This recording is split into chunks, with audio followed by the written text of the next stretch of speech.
Hello, my name is Liael or Caffeine Misery, and today I'm going to be talking about one of the decks that got brand new support out of Divine Set 7, that being the Destined One of Time Liael Odium. Odium is a deck that has a lot of Gear Chronicles gimmicks in it, and mainly her Divine skill being skip turn, a single turn skip. Along with that, it has a lot of the gear-themed units. But let's go ahead, let's get into the profile. I'm on the Gear Quetzal of Sweeping Distance as my starter just because it's the intended one. I like the theming. It does the regular grade 0 skill. For grade 1, I am on Steam Main Tiglat, who, when it's placed by riding a grade 0 unit, you reveal a grade 3 with Liael. Its card name. So, your Liael Odium. You get a Destined Timepiece token in your order zone. The Destined Timepiece is an order that locks you to Liaels, but you get to have regress gauges. The grade 2 is the Life Cessation Colossus. That, when it rides over Tiglat, you get to put a card from hand to regress gauge as cost and draw 2.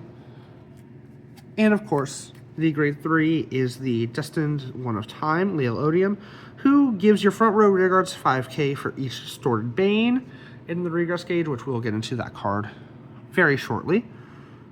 On that, when it attacks for a single Soul Blast, you choose either a rearguard on your rearguard circle or a card from hand to put into regress, and she gains the Triple Drive keyword. That means she is able to be stopped by Elementary Sanctitude for free, the first one.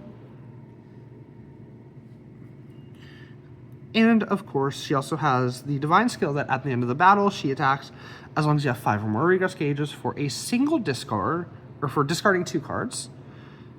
You get an additional turn, but that turn only goes through the stand, draw, and directly into the battle phase. You don't get to go into ride phase, so you're not getting energy that turn, and you don't get the main phase to try and rebuild your board. And the unit will have drive -1. So even when she does her skill, she only does twin drive. For the grade 3, of course, 3 Persona rides. Then I'm on 4 copies of Anachronous Dragon, who, in the gauge zone, for a single counterblast and putting a card from your drop into regress gauge, you get to call it at the start of your battle phase.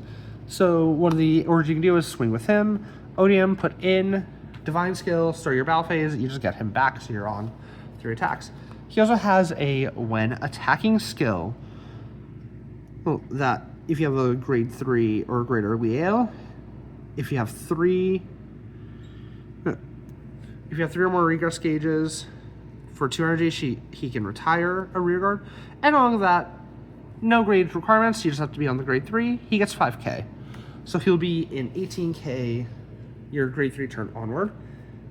And his skill to call from the gauge zone, it's not grade locked. So when you go into your grade 2, your Life Cessation Colossus, you can put him in, draw 2, go to your battle phase, counterblast 1, call him out. You have 2 attacks, one of them being a 13k, potentially into your opponent's 8k.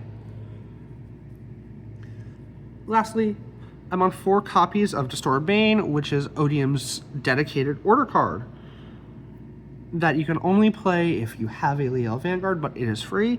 It's Soul Charges 1, and then you put it into the regress gauge. It does not have to Soul Charge, it is a may. But when it's put into regress gauge, you draw a card and give your Vanguard 10k. That effect is mandatory.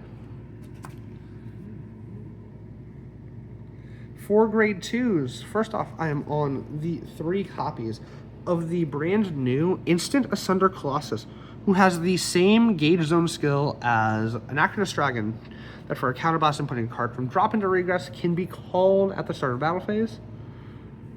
And as long as you have a grade 3 or greater Liael, it gets the skill that when it attacks for Soul Blast 2, you get to draw a card and 5k additional power during both players' turns. So what you can really do is just loop these 2 back and forth, or loop multiple copies of either in your regress gauge, so you always have guys who can attack. Along with that, I am on 2 copies of Almanac Colossus, who for a counterblast, as long as you have a regress gauge, you draw a card and soul charge 1. And if you have 3 or more regress gauges, it gets boost. So it's a booster, it's more soul to make use of. Pretty straightforward. Along with that, I'm on 4 copies of Black Sky Thunder Quaking Queen, Lamina. You can use Tizkars instead, you can use Tizkars alongside. I personally like the Laminas here because of her Persona Ride skill, which, when placed on Regress Circle from hand, if you Persona Ride that turn for a single counterblast, you get to call a card from Soul, and if you do, Soul Charge 1. And when she's discarded during the ride phase, you can Soul Blast 1 on bottom decker to draw a card. But why do I like that skill to pull a unit out from Soul? We'll get to that very shortly. But first, I have one more grade 2 to talk about, that being the famed Blazing Demonic Lady, Oriens, who on place, as long as she wasn't placed by a unit card's ability, as long as you played a normal order for a single Soul Blast, you get to check the top 5, either call a card with grade less than or equal to your Vanguard, or add an order card, add a normal order card. Which means the turn you use your Lifeblood, Swordbane, you get to call her, build more of a board, or find your second copy. For grade 1s, I'm on 2 copies of the brand new Steam main Zimri, who, when she boosts, as long as you have a grade 3 Liael Vanguard, she gains 5k, and when she boosts a Liael Vanguard, she gets another 2, so she becomes a 15k booster, and at the end of the battle, you can retire her to either Counter Charge 1 or Energy Blast 3, which makes sure you have the resources to make use of your Anachronous Dragon, your Instant Asunder Colossus, cards like that.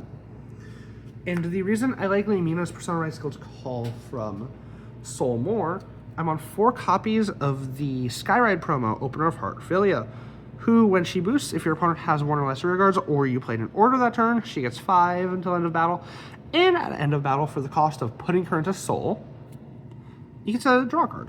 So she's just more card draw, and a bigger booster, but I like being able to recycle that too.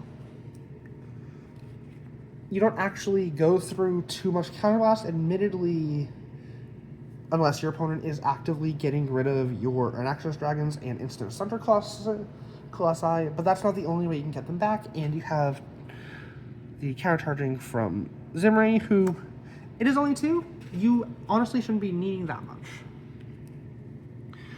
And of course, I'm also on 1 copy of Avarice Rester, who, when placed from hand, as long as you haven't played an order yet, you can discard a card, search your deck for an order card without Regalis piece, and discard it. And the order gets the ability to be played from drop. So it's just another way to hit your Distorted Bane. And then, of course, you have 4 perfect cards.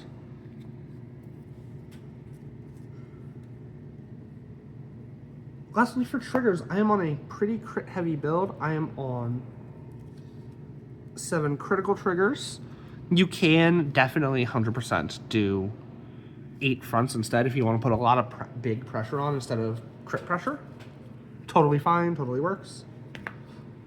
I'm on 4 copies of the Soul fronts. I like these more than the 20k defense fronts in here, simply because you are going through a lot more Soul now with the Instant Asunder Colossus, and my build does go through a bit more with the Oriens and the Lamina. I'm on 4 completely normal, regular, non-effect heals. And for my OT, I am on the purple overtrigger, that when it's drove check, you get to take a card from damage, put it to hand, and then you can call a card from hand, and the called unit gets +10. The reason I really like